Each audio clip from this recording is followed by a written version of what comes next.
streaming on YouTube. We're live on YouTube. All right, so we're live on YouTube. That's recording. And let's hit it. 3, 2. Warning. What you're about to listen to may not be politically correct. William Jones, Adam Holmes. You're listening to the Jones and Holmes Show.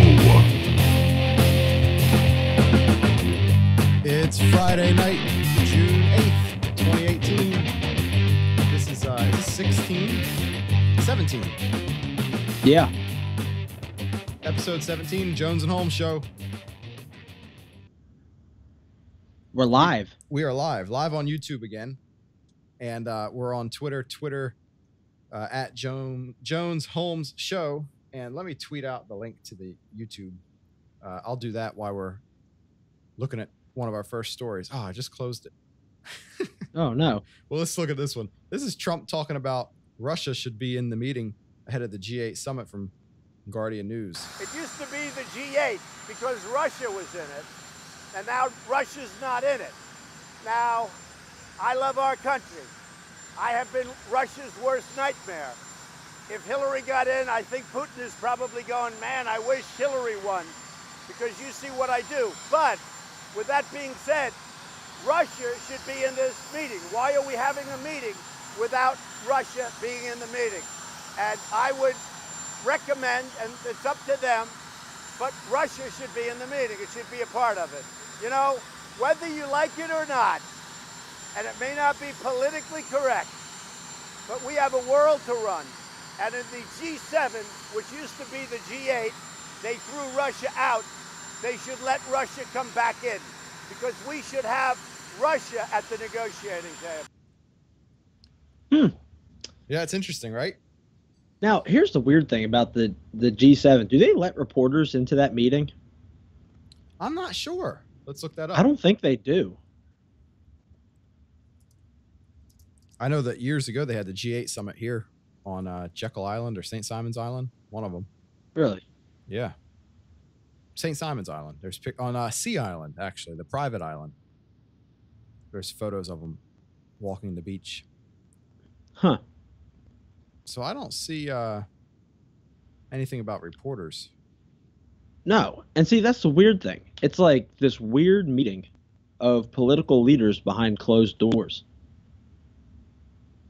Now, this one says that the G7 journalists were pampered, at Bilderberg were harassed. So I think that reporters are allowed in. You don't really see anything coming out of it. I've never heard a report out of a G8 summit meeting. Yeah. Other than, you know, from outside. That's interesting. Let's see. What do we have? We had one on the Trump tariff, because this is the big thing. Everybody's going back and forth over the tariffs. And yeah. Let's see. This was, okay, I think it was the Trump tariff phone call that he had with Trudeau. Oh, yeah. So Trudeau and Trump have a phone call. Let's see if we can find. Here we go. This is from the CBC. This is they had an exchange. I think it was May 25th they had an exchange. So this is about 2 weeks ago. Let's see if they talk about it, because there was kind of a funny little quip that Trump threw in there. If misery loves company, these two have much to bond over.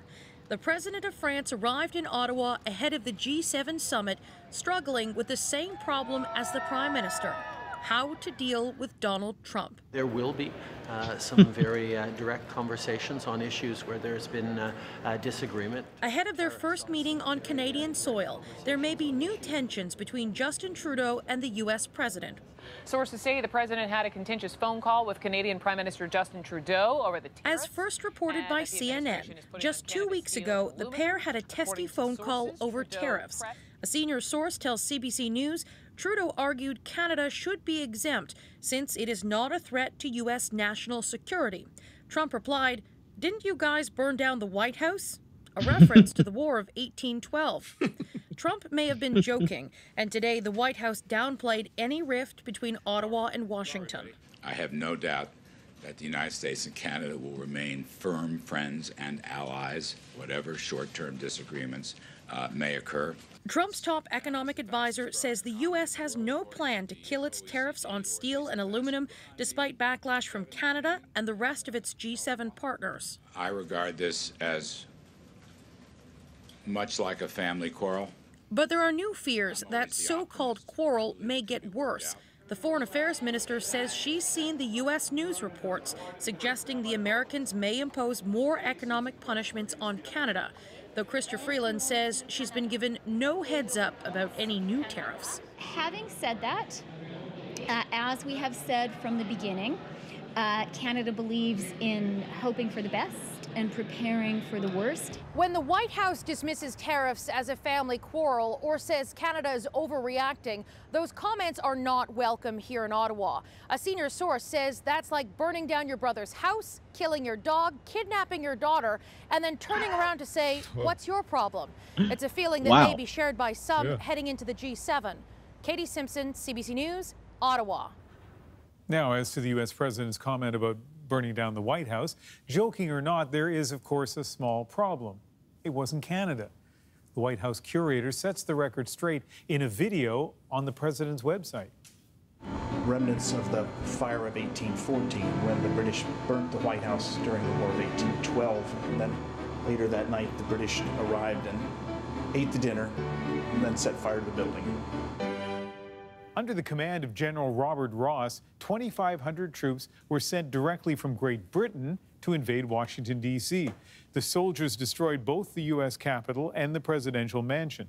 The British attack was in retaliation for American attempts to invade what is now Ontario, which was then still a British colony. Of course, Confederation came 53 years after the burning of Washington. Still Canada. Well, that's kind of interesting because that's what I was thinking. They burned, Ontario was a British colony. Americans attacked it. So in retaliation, the British attacked the White House. So it kind of was Canada. We're just defending Trump. We're a bunch of Trump defenders. I'll take it.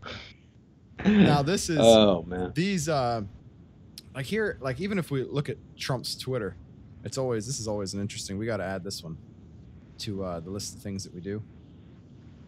What is this? Real Donald Trump. But even if you just look at Donald Trump's Twitter and some of the things that he's been saying, like here he is here. He said, I'm heading to Canada.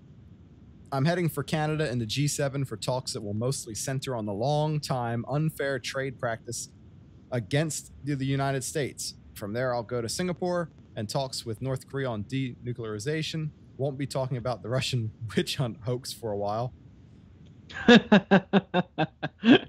So he's trying to straighten out unfair trade deals that's been going on in the United States, like this one. It's like Canada charges the U.S. a 270% tariff on dairy products. They didn't tell you that, did they? Not fair to our farmers.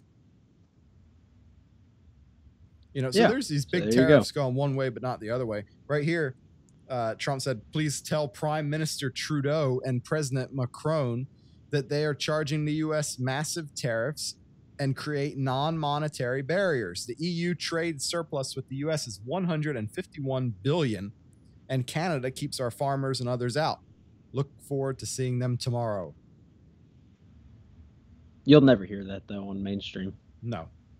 So that's what it is. He's just trying to level out the trade imbalance that's been going on. They charge tremendous tariffs to bring our goods into their country. Well, I say we stop dealing with other countries. Why don't we just deal with our own? We got enough focus on us resources here that we can just handle ourselves. You think that we would? We don't need oil from the Middle East. There's plenty of that up in Alaska. The argument is that it's made goods cheap. Like that's the reason why you can go buy a television for $200. Yeah. Whatever. Yep. Hey, I go to Harbor Freight all the time. How many of them tools are Chinese? Pretty much all of them. Yeah. Pretty much all of them. So here, this story, Fox Business, that Trump's tariffs have provoked a crisis with the EU. Breaking news, we've just gotten these pictures of the working session between President Trump and the other G7 members, and we're getting this news. We were just telling you about how the president had said, you know what, we should consider bringing Russia back into the fold and making it the G8 again. Well, now we get this. German Chancellor Angela Merkel is saying European Union countries have agreed, no. The conditions for a return of Russia to the G7 have not been met. Of course, we had just finished telling you about what had happened in 2014, where Russia had bitten off a chunk of the Ukraine, Crimea, the Crimea Peninsula, and that was not welcome at all by the G8, so they kicked Russia out. Can't just do it, they said. You can't just take somebody else's land at that point. And so at the moment, Angela Merkel is saying European Union does not agree with President Trump. Russia will remain outside of this group, and it will get the cold shoulder. Our next guest not only strongly condemns President Trump's tariff decision, meaning adding tariffs to the European Union, Canada, and, of course, Mexico, but fears we are alienating what could be our biggest allies in a much bigger trade dispute. Well, we welcome the current European... So this basically, they're trying to pump up the fear that the world's going to spin into some sort of crazy economic crisis. Right. Because America's sticking up for itself. But that's, I mean, what we've become. We've become in the last 100 years, well, let's say the last 80 years, really since World War II, we're some of the biggest pushovers ever now. Yeah, and we've become nation builders. Yeah, that's ridiculous. Like, we helped rebuild Germany, helped rebuild Japan. Didn't Trump say something about America first? That's right, and that's what he's doing. That's the thing. He's doing what he said he was going to do. Right, and then they get mad because he's doing exactly what he said he was going to do. Right, doing exactly what he said he's going to do, and everybody starts going crazy. I'll tell you what, though. I still don't want to see her locked up. Lock her up. I know. Lock her up. Lock her up. Lock her up. You know, I wish that we could find... that's what we need. We need an America First Trump sound clip. Yeah. I mean, it's absolutely ridiculous though, and see, the whole thing is like, I don't know, like the whole G7 thing kind of eats me up, like G7, G8, whatever you want to call it, because I don't think that world leaders should be meeting behind closed doors having conversations about our country. I mean, no, this needs to be open to the public. Yep. Same way with the Bilderberg meetings. I mean, you think about Bilderberg, who goes to Bilderberg? Yet we don't hear anything about what goes on in there. Right. Yeah, you don't hear really anything that goes on there. To me, that seems kind of treasonous. And you can't try, yeah. What kind of deals are our leaders striking behind closed doors? I mean, and I'm not saying this just because Americans should be mad. I mean, any country that's involved in this, should be upset, because why do you have a meeting of 7? I don't even think it's country. What is it? Countries, or is it? It's 7. It's 7 countries. It's the largest. It used to be the top 8 economic powerhouses of the world, and now it's the top 7. Why aren't we letting some of the, why aren't we? Who said it should only be 8? Why shouldn't we let 100? Well, they have the G8 summit, and then they have other ones. Don't they have the G20? Yeah, that's true. They do have the G20. Yeah. How many G summits do they have? There's a G7. Yeah, but think about G20. How many countries are in Africa alone. Oh, yeah. But none of them are real economic powerhouses. So they kind of get the 8 top countries to discuss global economic policy. Yeah, it's ridiculous. That's what they're doing. And Trump's going America first. Trump's going in there just angering everybody. I saw there's a photo that Sarah Sanders put up. Let's see where it is. What is this? He's already playing Hillary ads against her. There's a photo. All right, here he is talking outside the White House about finding a deal, creating a deal with Japan. And I are also working to improve the trading relationship between the United States and Japan, something we have to do. The United States seeks a bilateral deal with Japan that is based on the principle of fairness and reciprocity.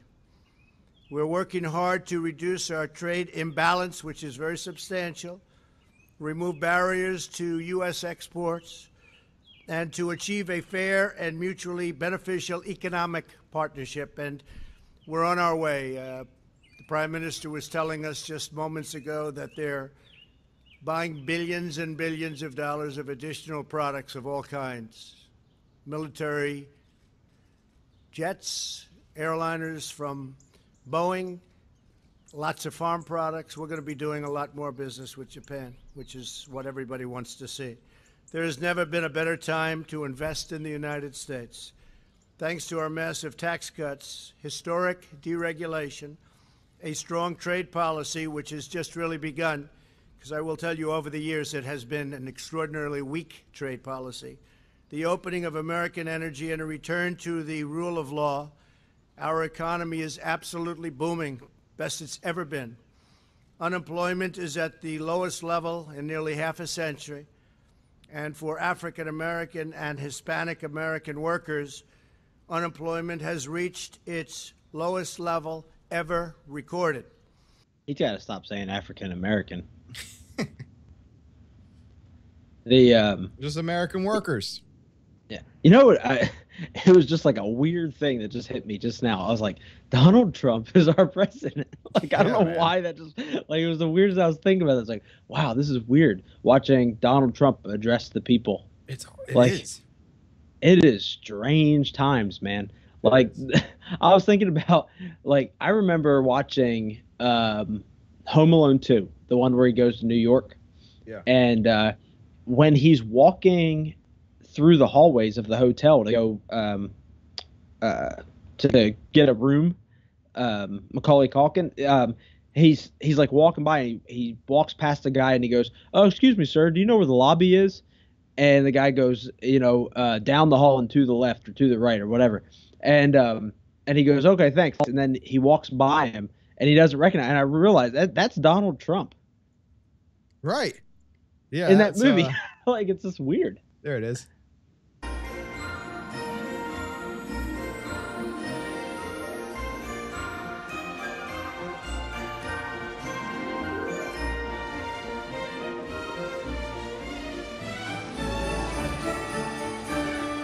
Excuse me, where's the lobby? Down the hall and to the left. Thanks. Oh, man. Isn't that interesting, though? It is. He was in that. He was in the remake of The Little Rascals. Yeah, that's what I was going to say. That was, let's see, what was that one? He's in The Little Rascals. There he is. Mm-hmm. Yeah, he's the rich kid's dad. Oh, this is an interesting YouTube video. And you have Yeah. an ugly face.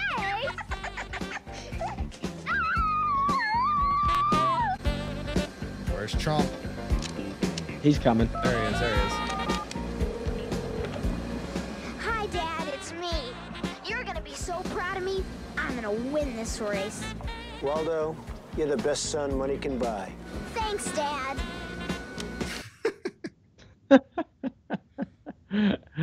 Oh, man. But he goes in, I mean, he's going into this thing fighting for America.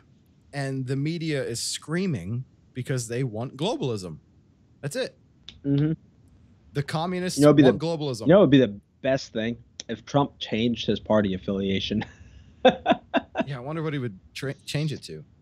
Like to Democrat. Oh, that would be nuts. Wouldn't that be crazy? He should do that in his second term. Oh, I know. Run as a Democrat. Second term. After he gets in. Because I'm sure he's going to get in 2020. Oh, yeah, he got Kim Kardashian. So then he should say right after he gets in, right, for the second term he starts to serve it, he should just, I am changing my affiliation to a Democrat. just to make him mad, man. Oh, it'd be hilarious. It would be. It would be. So that's, now we have China. This is a clip. I didn't play this one yet. This is from RT. Mm-hmm. China is trying to break down the tariffs there. That's the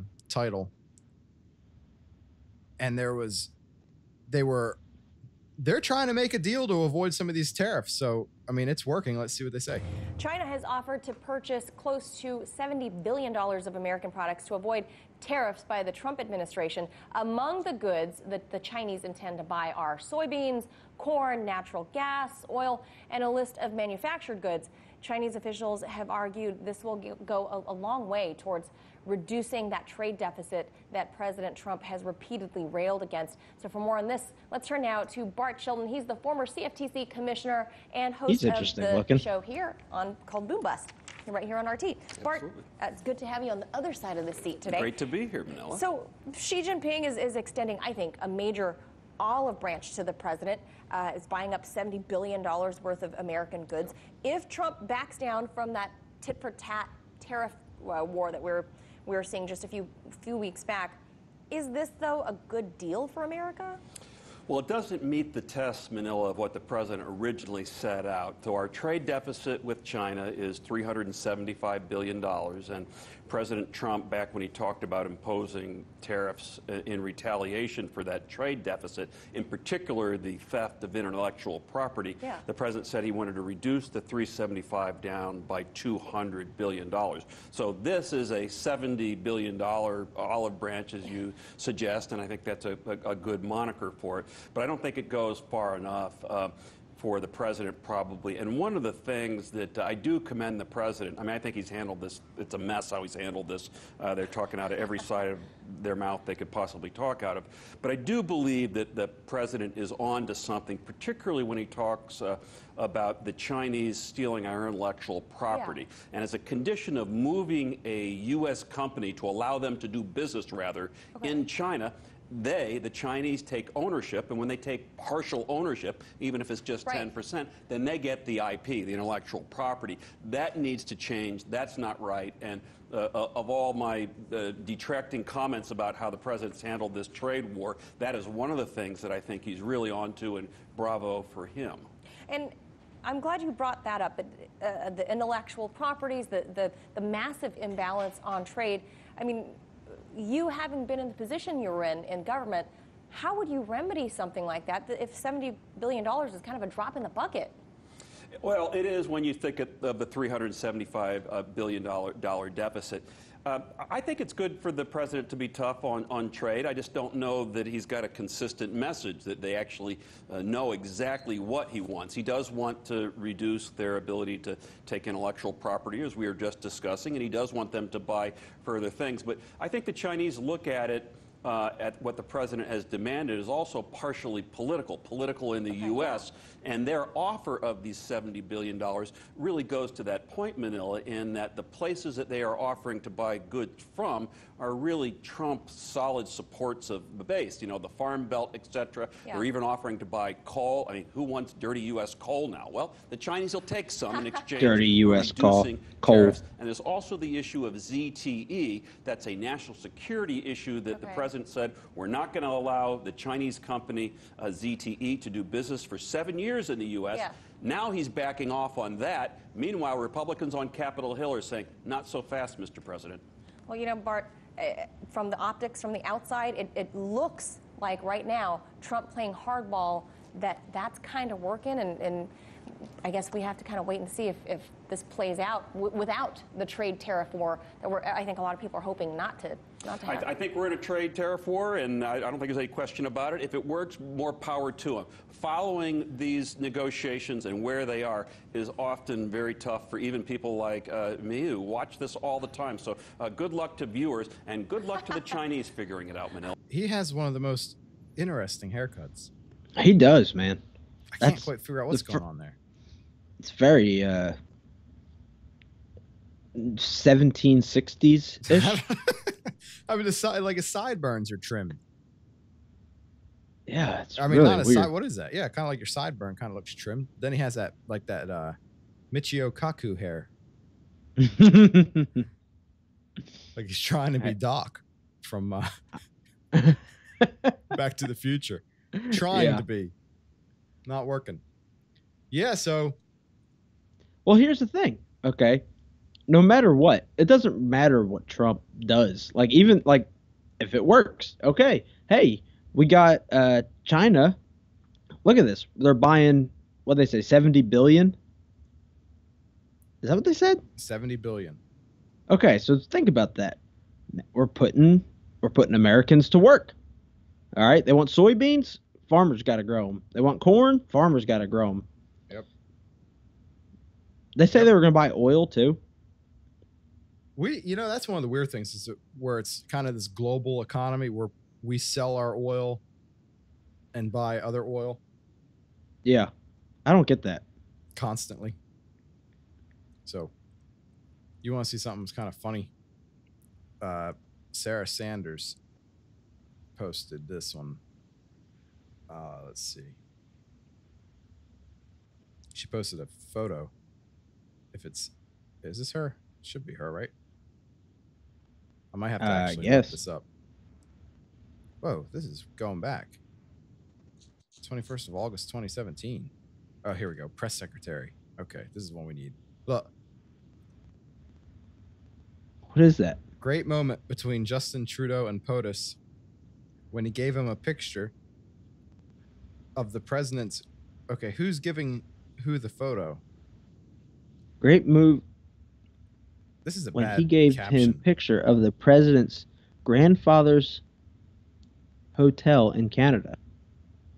I guess Trudeau gave that to Trump. I thought it was Trump giving Trudeau a picture of Trump's grandfather's hotel. That would have been pretty well. I guess it's the other way around. Yeah. She needs to work on how she captions her photos. Yeah.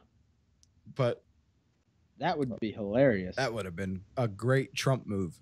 Trump giving Trudeau a picture of Trump's grandfather's hotel. Yeah. Here's a picture of my grandfather's hotel in Canada. Yeah, here you go, boy. Yeah. Trudeau is weird, man. He is weird. He's a weird character. Well, so we got some good stuff going on. Yeah. California has passed a law limiting how much water people can use. Now, how are they measuring this?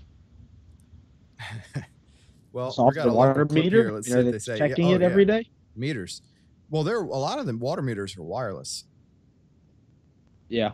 So this is the new indoor water standard would be 55 gallons of water per person per day by 2022, and it will fall to 50 gallons per person per day by 2030.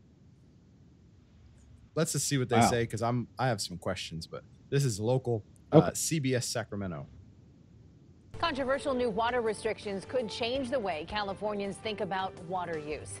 Today, Governor Jerry Brown signed 2 new laws that establish tough water use rules, and those who don't comply could face fines. Good evening. Thanks for joining us. I'm Christina Janes. And I'm Curtis Ming. CBS 13's Jennifer McGraw is live at the state capitol getting answers on what changes you may have to make to cut back. Jen? Yeah, Curtis and Christina, the drought officially ended in California of April of last year, but lawmakers say they want to prepare for the next one. And if we don't, the state could be in a severe water crisis. There will soon be more focus on flushes and scrutiny over showers. California is now the first state in the nation to enact tough new water efficiency standards. The controversial rules limit how many gallons a person can use inside their home per day. So that everyone in California is at least integrating efficiency into our preparations for climate change. So what are the new rules? In 2022, the new indoor water standard will be 55 gallons per day per person. And by 2030, it will fall to 50 gallons. I get it. I understand that we're trying to preserve, but 55 gallons a day with a child and just every day having to wash clothes, that's just, in my opinion, not feasible. I couldn't do it. My family's way too large. She likes to bathe 3 times a day, and she likes to do laundry all day. Just how many gallons of water All do day. households? Huh. I'm sorry, I muted it for a second. You hear what she said? Hear what the guy said? What about? She likes to bathe 3 times a day. Oh, yeah, I know. And do laundry all day. All day. Chores take. An 8-minute shower uses about 17 gallons of water, a load of laundry up to 40, and a bathtub can hold 80 to 100 gallons of water. Now, retrofitting homes with water-efficient fixtures could help cut back. The average new home or new unit is 35 gallons per person per day. The new laws would also require water districts to perform stress tests of their water supply and curb loss due to leaks. Right now, we lose up to 30% of urban water just to leaks in the system. Agencies say fixing those and educating residents is key. We offer toilet rebates. We offer complimentary shower heads. We offer complimentary faucet aerators. Water districts who don't comply face fines up to $10,000 a day. The ultimate goal is to make conservation a way of life in California. Outdoor water use will also be listed in that new law. And as far as which region is going to get how much money, it will depend on the climate, and those factors will yet to be figured out. Jen McGraw at the Capitol for us tonight. So, okay. Wait, I have one question. Yeah. Oh, yeah. Go ahead. My what question is, what in the world are the celebrities going to do? Yeah. Like, there's That's no true. way these super wealthy elite are not going to take a bath. So there must be some sort of an exemption. Yeah. A wealth exemption. Something like that. Well, okay. So here's the interesting thing. What did they say was going to happen with global warming? Well, they said the oceans were going to rise, right? Yeah. So if the oceans are rising and everything's going to be flooded with water, that means all the rivers are going to come up. Everything's going to get flooded. All right. So rivers are going to swell. Reservoirs are going to swell. Hello? What's going on here? Right. Now, I don't get it. What are they saying? The shower and laundry police won't be knocking on. This is sacb.com. Water agencies will be encouraged to have their customers limit their use, but that's just a target they'll be asked to meet.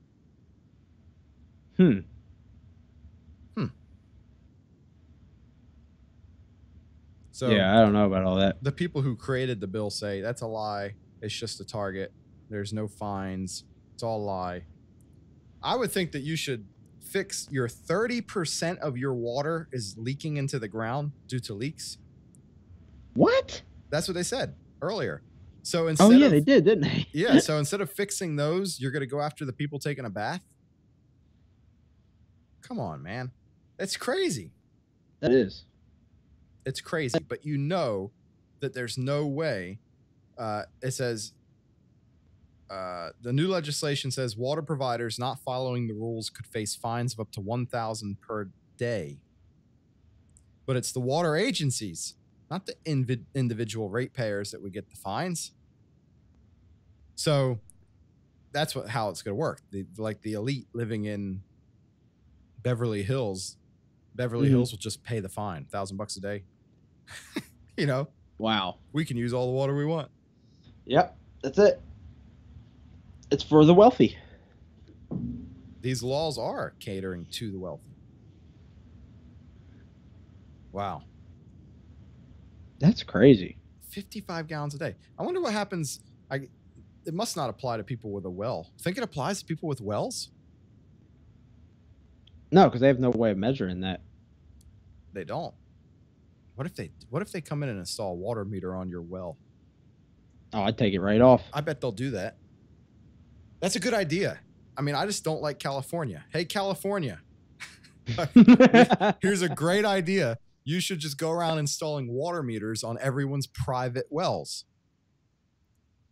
And make them all wireless so you can watch, like, in real time. And if you go over 50 gallons a day, I mean, I think if you use 50 gallons of water in a day, you should just be shot. Oh, geez. Now we're getting intense. You should just be shot. I mean, come on. What are you doing? What are you doing? Wow. But think about this. People, I mean, you could think that's a crazy thought. But if a local government, creates an ordinance, says you can't use more than 50 gallons of water a day, and you use more than 50 gallons of water a day, what's going to happen? Yeah, I don't know. Eventually, they'll fine you. Mm-hmm. If you don't pay the fine, then they arrest you. Then they're going to arrest you. if you resist arrest, then they're going to shoot you. Then they're going to shoot you. Boom. 50 gallons of water a day or die. And that is what's scary about modern liberalism. What's really communism is it all comes down to, at the end of the day, at the end of the conversation, the end of the sentence, it's a gun pointed to your head. Man. People don't get that. Nope. That's why you don't want. We have a big issue going on right now where I'm at, locally, the city of St. Mary's, Georgia, which is this, becoming this communist utopia. But St. Mary's, Georgia, is passing local city ordinances banning recreational vehicles. You're only allowed to have one visible. What? They're basically creating a homeowners association over the whole city. So you can have any recreational vehicles, either a trailer or a boat or an RV or a four-wheeler. Wait, so you're only allowed to have one on your property? One visible. The others you got to put into a garage. So if you don't have a garage, you got a little house, no garage. This is a city ordinance. This is city ordinance. You got a little house, no garage. You can't have a boat and a trailer on your property. That's crazy. Because the whole commission, they're like they're crazy. They're just crazy. Everybody's crazy. You know, let's make St. Mary's great. And they're doing this kind of nonsense. And the people just go with it. The people just go with it. I don't get it. There's probably 100 people that signed a petition. Maybe. You know, out of maybe 15,000 that live in St. Mary's, 100 signed a petition. Everybody else says, "Oh, okay, then we'll just get rid of our boat." Okay. You know, it's like, no, man. Don't put up with it, people. Well, that's like me. Like, I've never been like, people say, "Oh, I can't stand my neighbors, whatever. It's an eyesore." Then don't look at it. Yep. Everybody's like, "Oh, it's my property values." Then move if you don't like it. Yep. I believe in leaving people alone. It's your property. Do what you want on it. It is. Man, it's crazy. Let's see what we got. My let's see what else we got. Local government rant. What is this? This guy here.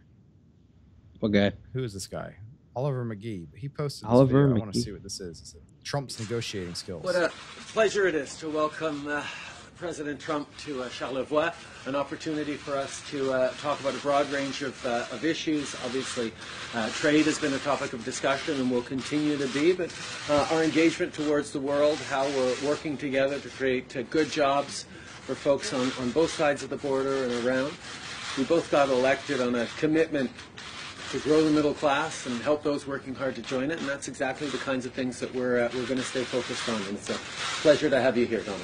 Well, Justin, it's been really great, and I appreciate, Justin has agreed to cut all tariffs and all trade barriers between Canada and the United States. So I'm very happy so about I'd say that. NAFTA's in good shape. But we are actually working on it. But our relationship is very good. We are actually working on cutting tariffs and making it all very fair for both countries. And we've made a lot of progress today. We'll see how it all works out, but we've made a lot of progress. It could be that NAFTA will be a different form. It could be with Canada, with Mexico, one-on-one, much simpler agreement, much easier to do, I think better for both countries. But we're talking about that, among other things. But the relationship is probably better, as good or better than it's ever been. And I think we'll get to something very beneficial to Canada and to the United States. Excellent. Okay. Thank you very much. Wow, that was great. Yeah. I mean, that's what's crazy, because that's the thing, because politicians like to play politics. Yeah. Right? I love how Trump sat down and was like, "I'll tell you everything we're doing right now." Yeah. Trudeau says NAFTA's in good shape. Then Trump comes along and says, "Oh, great, this stupid thing. It's going to throw up iCloud errors." I don't know what's going on. Anyway, but Trump says that NAFTA's in, or Trudeau says NAFTA's in good shape. And then Trump comes along and says NAFTA might be a different form just between Canada and Mexico. Oh, It's great, man. So, and then you got Dennis Rodman. He says that he's flying to Singapore for the historical summit. He'll do whatever, he'll give whatever support is needed to my friends, Donald Trump and Marshal Kim Jong-un. That's going to be look at the picture he tweeted out. Yeah. Dennis Rodman. He said these are my friends. His friends, man. So we have some interesting, let's go along here. Here's let's get in some of these weird stories here. Yeah. We got a pastor killed by a crocodile during a mass baptism. There's been a lot of activity with crocodilians here in the last little bit. Oh, there's even more than this too. There's another one that I found. Yeah. This one here, so let's see what they say. A pastor performing a mass USA Today lakeside baptism was attacked and killed by a crocodile. The Independent reports after starting the mass baptism of 80 people on the shores of Lake Abaya, the pastor was grabbed by the crocodile. Local fishermen reportedly attempted to rescue the man who was bitten on his legs, back, and hands, but couldn't save him. And while Lake Abaya in Ethiopia is said to be beautiful, it also has a large population of crocodiles who are aggressive toward people, according to Lonely Planet. The Independent says that it was likely a Nile crocodile that attacked him, a species responsible for more than 300 attacks on humans in Africa each year. The crocodile that killed the pastor is said to have escaped. Wow. So, there you go. Grabbed them during a baptism. Then we had the other one. This is the that other I sent one you. here. Authorities in Florida say evidence recovered from a captured alligator indicates it bit and probably killed a woman. And we have just learned the victim was identified as 47-year-old Shizuka Matsuki. A necropsy performed on the reptile indicated she was bitten, though police say efforts to recover her body continue. A witness told authorities he saw the woman walking two dogs near a pond at a nature park and then noticed the dogs alone barking at the water. One of the dogs had a fresh injury. A 12-foot alligator had recently been seen in the area. So, got him. Ooh. Got her, I mean. Yeah. But they caught that alligator and they found the arm. And then I saw another one where it was a guy who, he was in Australia. And he had a little terrier, and the local news had done stories where this little terrier would run out in the backyard and chase the crocodile away. Little dog. And it did this for like 10 years. And the guy would film it every day. And the one day he's filming it, he has like a Facebook stream going on, and the dog runs up to bark at the crocodile, and it just grabs it. Oh, jeez. I didn't watch that one. It just took it into the water. Just whoop, gotcha. I'm too soft toward dogs.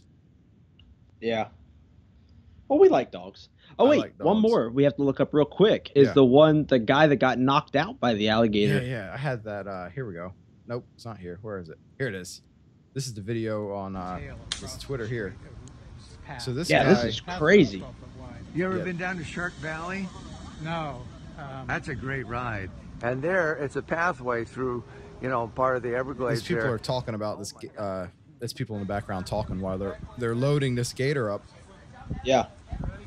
It's a mixture of police and fish and wildlife people, and they're picking this gator up, loading it into a truck to relocate. Boom! It just headbutted one of the guys, knocked him out. It's crazy. It's a monster. Yep. You should not play. Boom! I mean, it's that so thing moved fast. Quick, man. Yeah. That's what people don't get. It just looks like a slow thing creeping along, but they move. Mm-hmm. It's like that.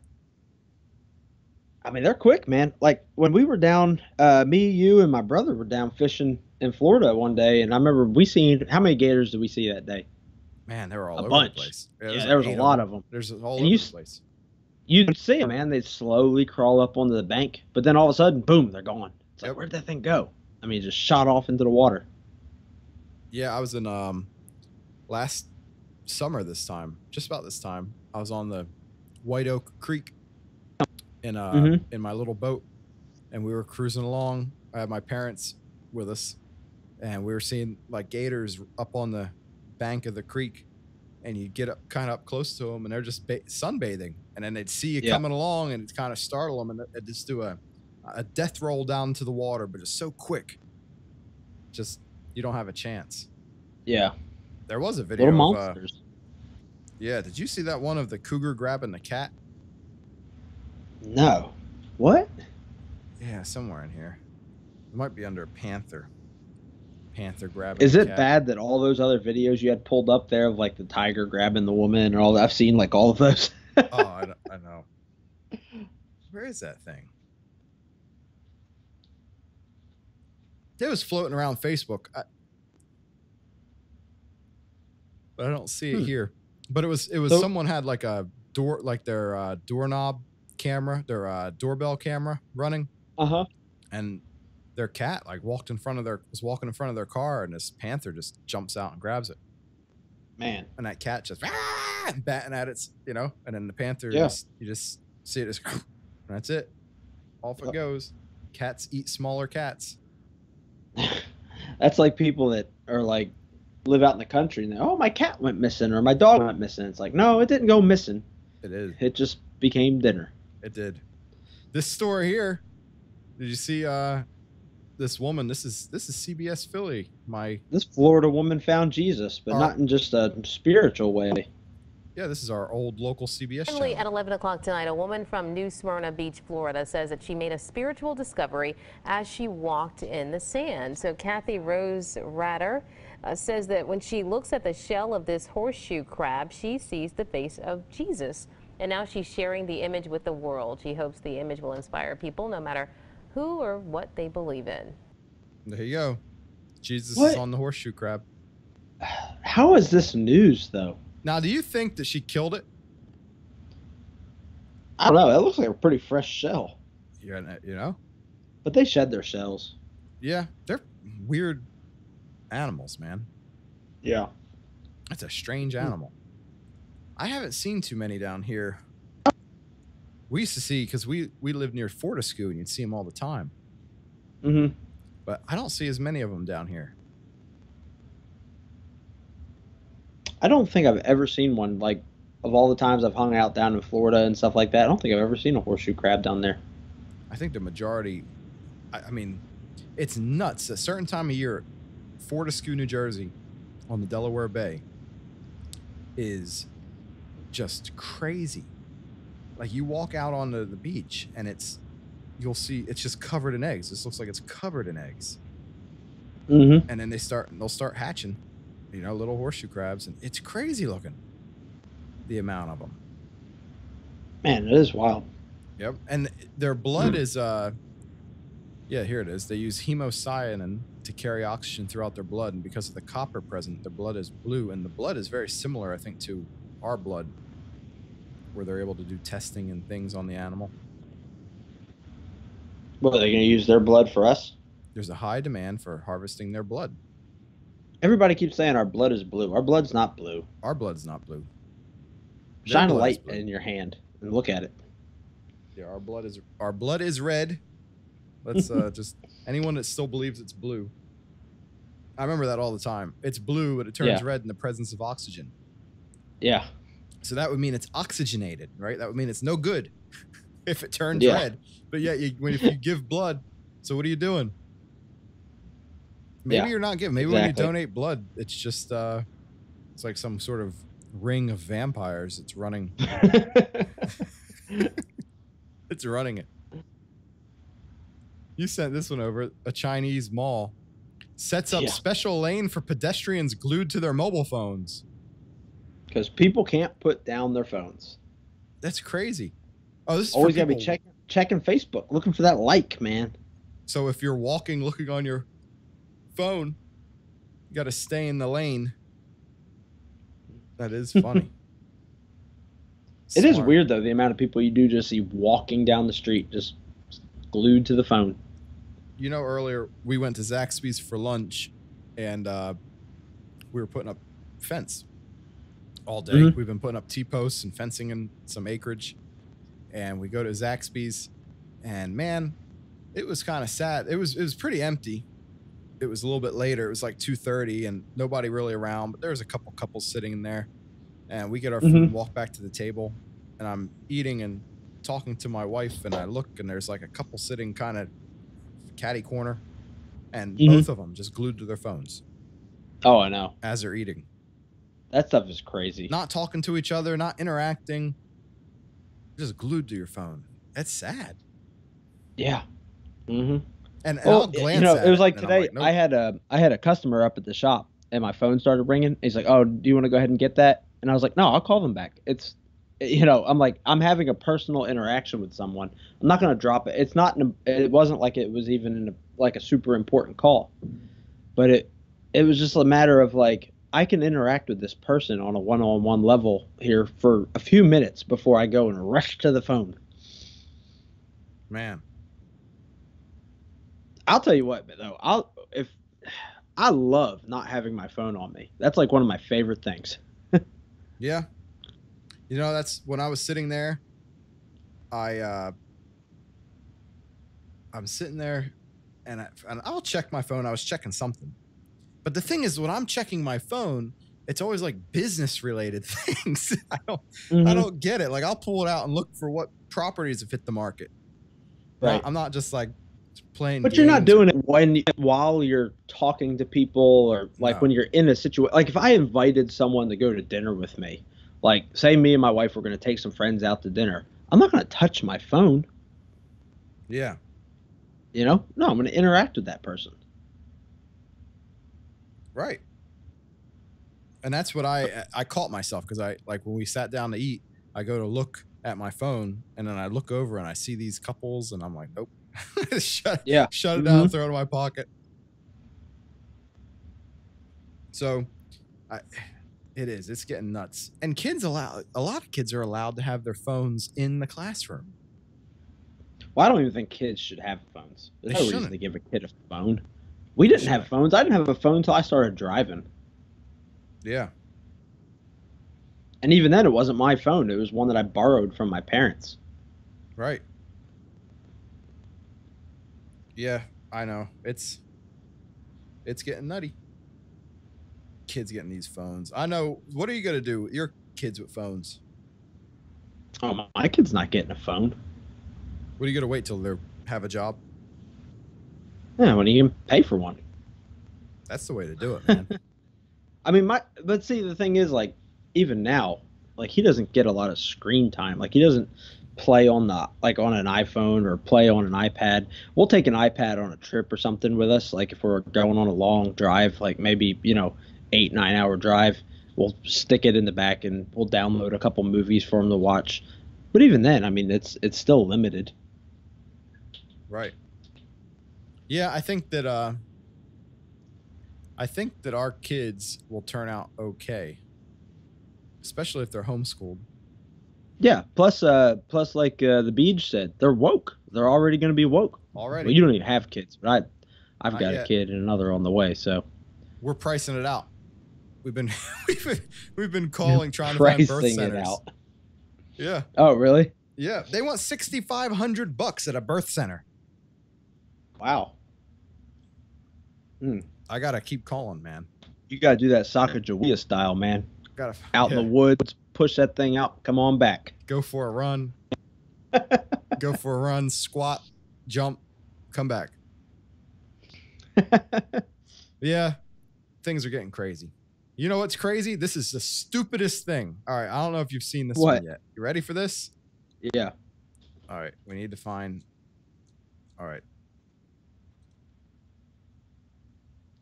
I hope this has sound. IHOB? Yeah. Yep. I don't think it has sound. What is it? Oh, maybe this does. Come on, play. Play thing.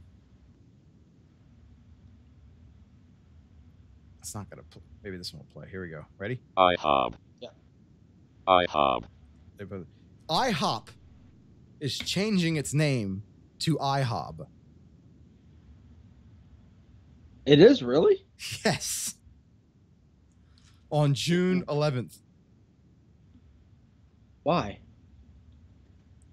Because they're suicidal. I mean, what else? Who does this? Wait. So the International House of Pancakes is going to become what? They're like, guess what it's going to be? International House of Breakfast? Maybe? Maybe I don't that's know. a good. It's That's a still good guess. retarded though. International House of Bacon, but they're like 4 years too late to that. Look, Yeah, the bacon. Look at this. People are posting videos. What? They're changing it to IHOB because you know what they're thinking?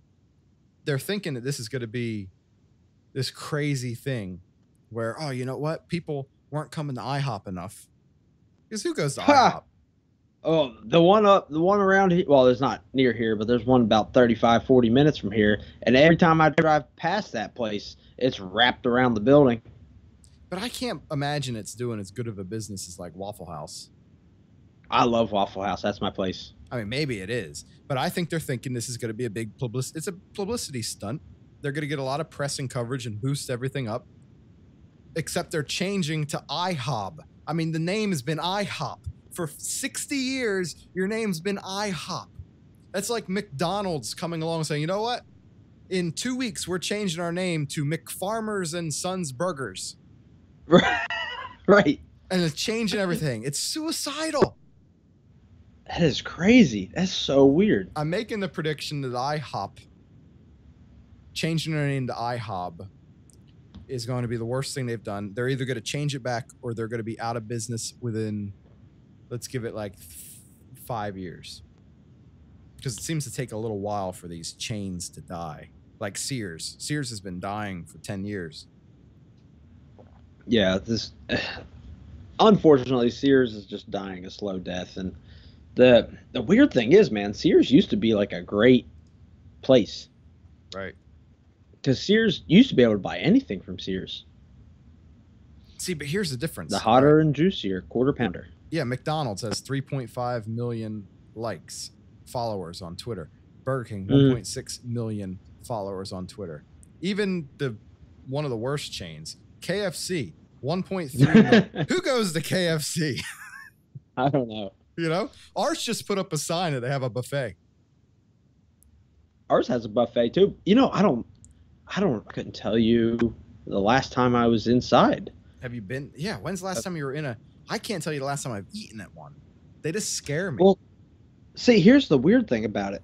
If you think about it, since I'm in Kentucky, anywhere I go to get chicken is Kentucky Fried Chicken. If it's been fried. That's technically correct. So you see all these like McDonald's million, and then you have IHOB, which I'm pretty sure this was the IHOP page, and I don't know, maybe it's not. Let's just make sure. I can't believe that's real. I thought that was like a joke. Here's the IHOP page. Well, it's not even real. That's like something somebody created. No, this is them. This was them. That's why it says don't shut it follow down? us. We're IHOB now. So you click the IHOB link, and it takes you here. They have 328,000 followers. Wow. Denny's has more followers.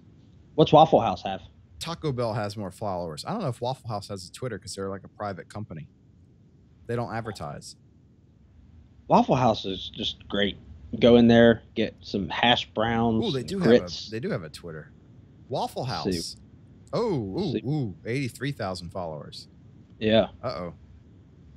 What did IHOB have? IHOB has 328,000 followers. Oh. I mean, see, the Waffle House is IHOB. more my like. I feel like you meet a better class of people at a Waffle House. Chick-fil-A, 925,000. Everybody likes Chick-fil-A. I can't get over IHOB. You know? No, I know. Like it is. Like it's so weird, And it doesn't make me want to go there at all. It's never been a place where I'm like, oh, where would I want to go to eat? Let me go to IHOP. And their pictures are sad. Ooh, what is that? That Look looks look at this. very sad. Describe this one. This is one of their pictures they post. International House of Blazers. They're just being retarded. They are. Who owns IHOP? That's a good Who's question. the owner? Is it a share held type of thing, or is it? Let's look it up. Let's look up if I wonder if it's a publicly traded company. I mean, this is even Fox Business. IHOP to IHOB. The dumbest move ever. Brand experts warn. Dine Brands Global. That's who owns it. So they own IHOP, Denny's, Cracker Barrel, Applebee's.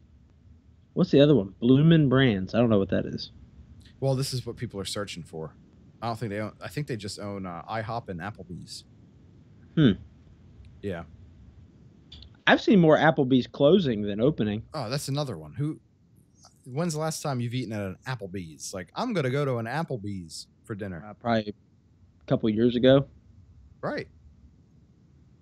We used to go on Sunday nights. We were going to a church in Philly, and then we'd come back with my brother and sister-in-law, stop at an Applebee's, and you get 10 wings for $5.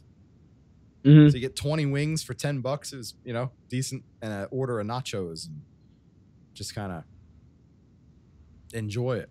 And then they kind of started getting rid of all those deals, but I guess they're doing Applebee's is doing okay. Maybe not.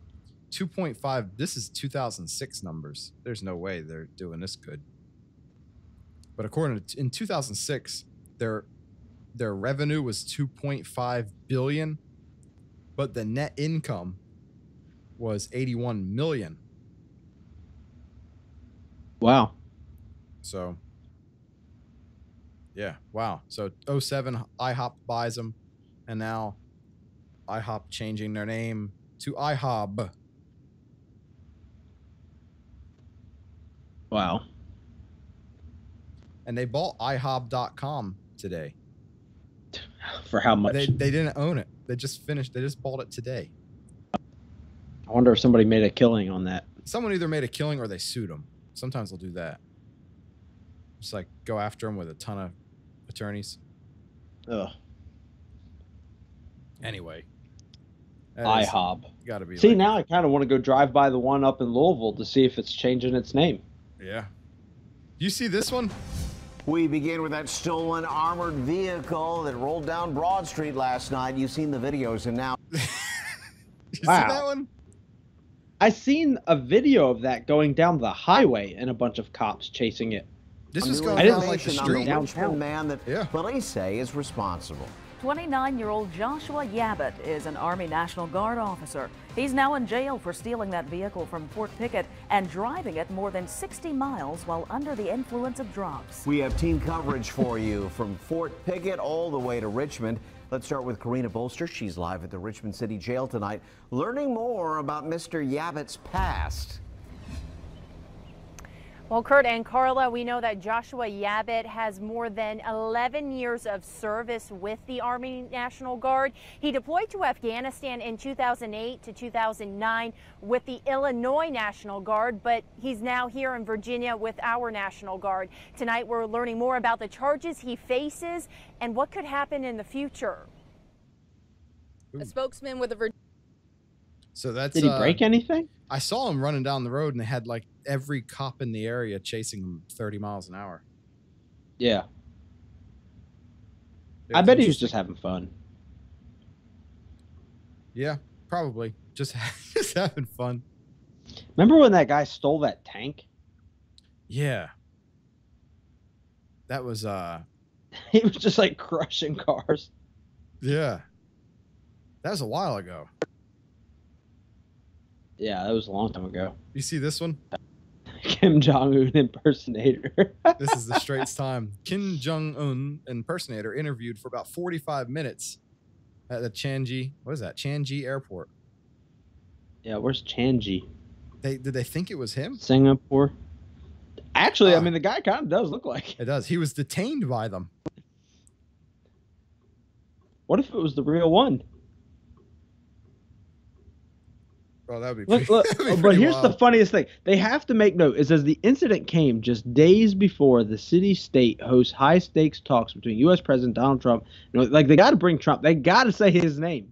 Like, they got to say his name. I know. They got to go after him, man. They love it. Let's see. What do we have? Severed rattlesnake head bites a Texan who decapitated it. People don't realize this. Yeah, you can't do that. You bite it, it'll go after you. Well, now to a story that will make you more fully appreciate just how dangerous a rattlesnake can be. It seems a man was bitten by a snake, even though he had already succeeded in beheading that reptile. And now, even though this story does have a happy ending, we must warn you, it does contain some graphic images. Our Marissa Cummings has the details. Jennifer Sutcliffe and her husband were doing weekend yard work when she spotted a 4-foot rattlesnake. Sutcliffe says her husband quickly took a shovel and severed the head of the reptile. Moments later, he bent down to dispose of the snake, and that's when the snake head bit him. Which, in that case, because there's no body, it released all its venom into him at that point, so he had a lot of venom. Sutcliffe called 911 and began driving her husband towards the hospital. Immediately, he began having seizures, lost his vision, and experienced internal bleeding. Sutcliffe couldn't get to the hospital fast enough, so she met up with an ambulance. But once they got to him, they took him to a halo, and they halo-flighted him into the hospital. Sutcliffe says the first 24 hours were the worst. Doctors told her her husband might not make it, even after giving him huge amounts of antivenom. A normal person that gets bit is going to get from anywhere from 2 to 4 doses of antivenom. He had to have 26 doses. Sutcliffe's husband is now in stable condition, but his kidney function is still poor. Trauma surgeon Michael Halpert says although dying from a snake bite is rare, it happens. There's about 6,000 to 8,000 snake bites per year in the country, and 10 or 12 people die. In the movies, people try to suck out the venom themselves or some other home remedy. No, you don't want to do any of that. You just want to keep the victim calm, keep the bitten area above the level of the heart slightly, and get the patient to the nearest emergency room. Marissa Cummings, 3 News. Wow. There you go. Well, now to a story. So yeah, I'm not messing with no snakes. Not after you cut the head off, even. Nope. Shoot him. Did you ever see that guy that he's like immune to like black mamba bites and stuff? Yeah, he built like an immunity, didn't he? Over time. Yeah. That guy's wild. Oh, there's like tons of videos of him like taking black mambas out and letting them like letting them bite him and stuff. Yeah, what was that guy? He's been like slowly injecting himself with snake venom like for years. Yeah, there he is. Yeah. This is we'll play us a minute of this. I will not stop doing this until the vaccine is in the field or I die. He looks a little whacked out there. Yeah, he's a little different. Over the last 16 years, without a real lab or funding, Tim Freedy has set himself the mission of developing a vaccine against some of the world's deadliest venomous snakes, using himself as a human guinea pig. Black mamba. You can never ever have a bad day, and that's why my focus is so strong and so intense. Because if you have a bad day, do your math wrong, your injections are off, if you get bit, you're done, that's it. 2 bites, nice. It's an obsession that has cost him his marriage and could cost him his life. Me and the kids never came in first. Sometimes not even second. Everything's taken a backseat to it. I wish I was not selfish with it. Thanks for watching. So that guy's nuts. Yeah, he is crazy, man. So this guy just basically in his home, like, just figured he's gonna let these snakes just bite him. Yeah. And he just slowly injected himself with small amounts of snake venom over the years, and then now he's like built up an immunity to it. He still gets like a little welt on his arm from it though, but like that's it. Yep. But a black mamba bite, that's like one of the top most deadly snakes, isn't it? Oh yeah, they're crazy. He's like, here we go, black mamba. And then he like got bit by like a taipan and all. Like those are super dangerous snakes. They are. Yeah, that guy's nuts. But it is interesting how you can build these tolerances and things. Yeah. Man. Well, I'm not playing with no snakes. Not a fan. No, I don't like them. You know, it's illegal in Georgia to kill non-venomous ones. Is it? Yeah, you can kill anything that's dangerous to humans, but you can't kill a non-venomous snake. Tyson Foods introduced snack brand made from food waste. What? Yappa protein crisp snacks. They come in a can or is it a drink? It's a can. Crisps. Little crisps. In a can. Looks like it. Chicken. It looks carrot like a curry. Chicken IPA white cheddar. Does that say IPA? I don't Chicken know. It's sunshine. kind of small on my screen. Chicken celery. Isn't IPA beer? Yeah. With the protein crisps, we're taking forgotten ingredients and crafting them into a delicious protein snack. Okay. The leftover stuff. $2.99 for a single 1.25 ounce can. You kid? Think about that. Wow. $3. $2.99. What is that a pound? $60 a pound? I always think that way. $60 a pound for waste, and I can go buy ribeye for $4.99 a pound on sale. Right. But people don't think like that. They say, "Oh, look at this little can. It looks like a Coke can. I'm gonna get some protein out of it." Must be. Man, that's nuts, man. I don't know. Crazy people. So what else we got? Or is that about it for tonight? We got two more. We got a few more? Three more. What Let's do this one first. Kindergarten class. This is a local story from where is this one from? Somerville. Is it? Okay. Near Boston? Twinkle, twinkle, little star. But the poem posted in a Somerville kindergarten class is a lesson in what to do if there's a lockdown. The very sight of that shocked some parents, one of whom expressed her feelings online. But as Tiffany Chan shows us, a member of the school committee says this is critical information, and he stands by the poster. The lockdown rhyme is still on display in a classroom here at the Arthur D. Healy School in Somerville. The photo has gone viral on Twitter, gaining more than 20,000 shares since Wednesday and also sparking a larger conversation about children and school safety. A rhyme written in colorful letters to help prepare young children for a lockdown is drawing strong opinions on social media. I don't like it, you know what I mean? It is scary. A frustrated mother tweeted this photo of the rhyme taken at the Arthur D. Healy Elementary School in Somerville. Lockdown, lockdown, lock the doors. Shut the lights off, say no more.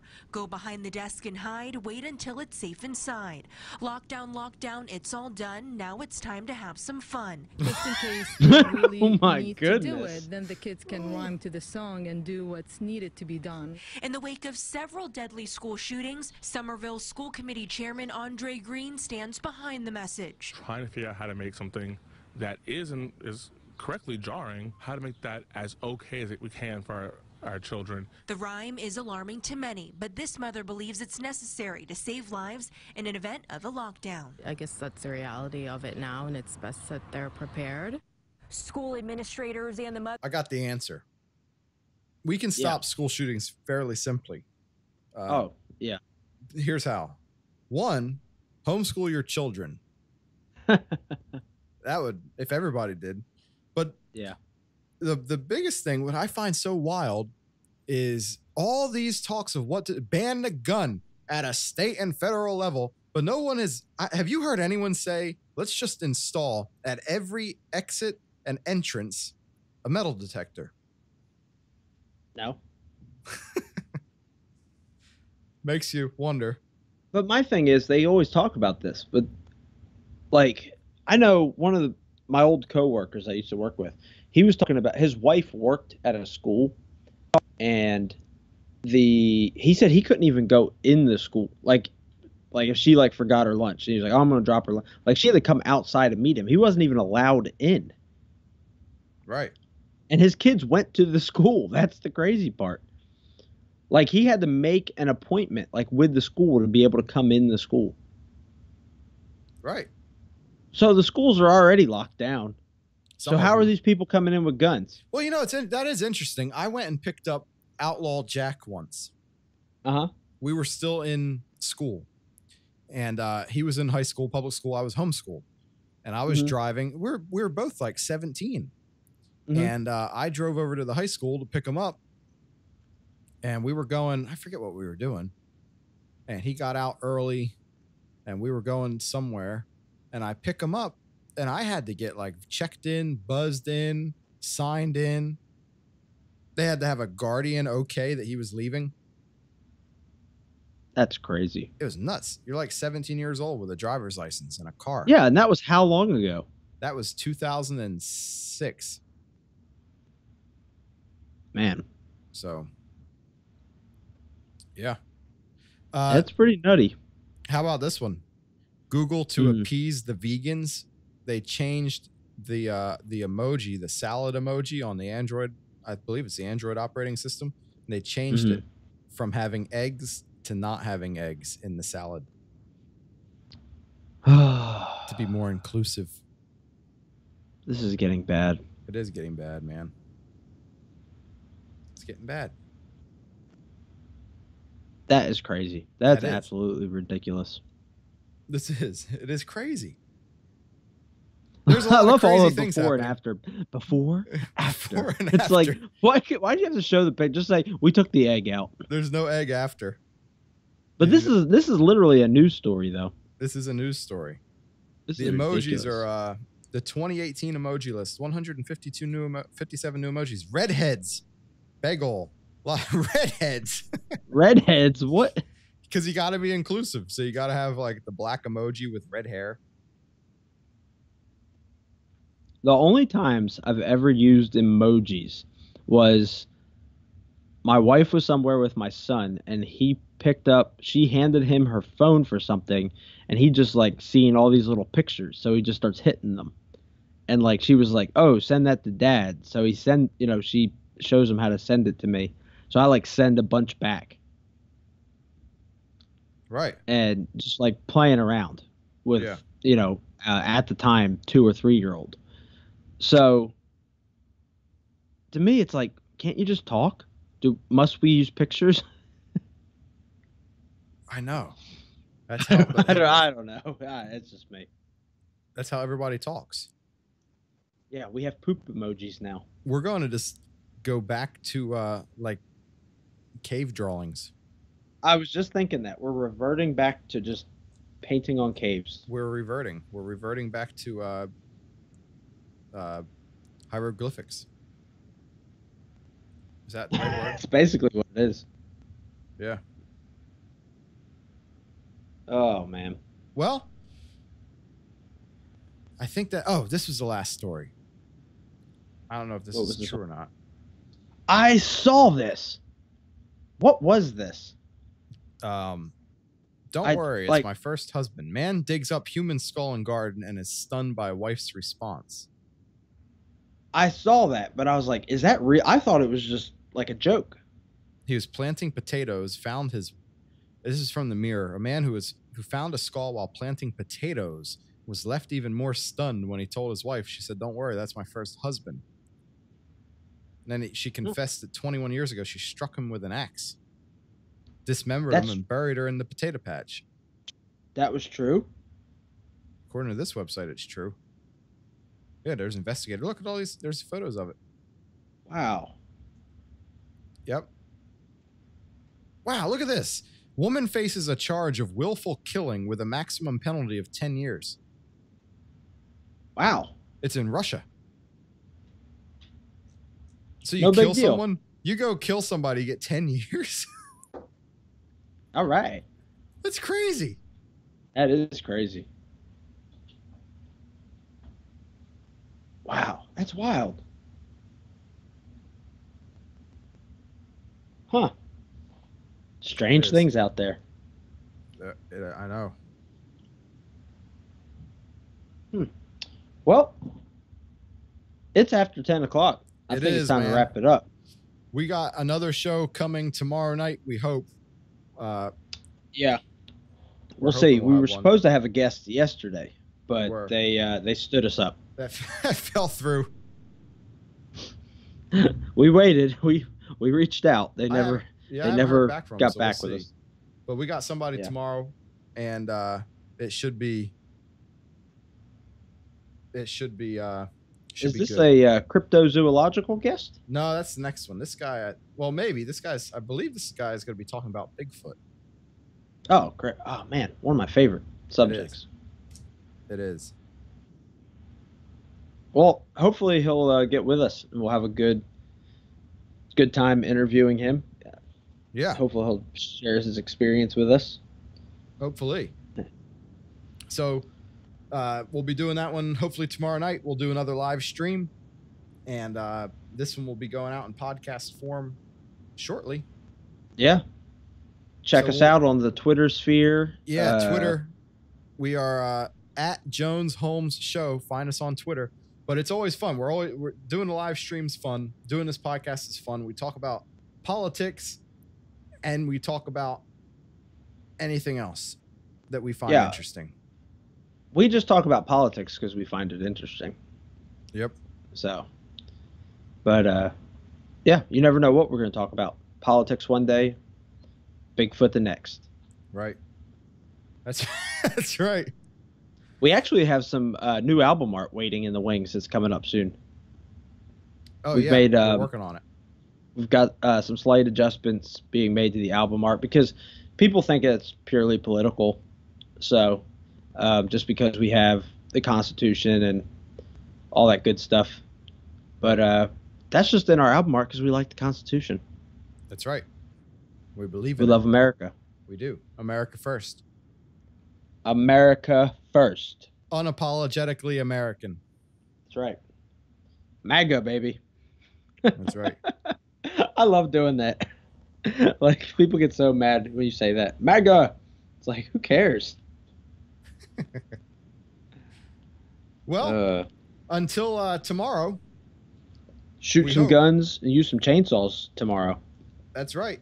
And we'll be back. Omni Fluncus Moritati, everybody. See you tomorrow. Live. Ending the live stream. Good night, everybody.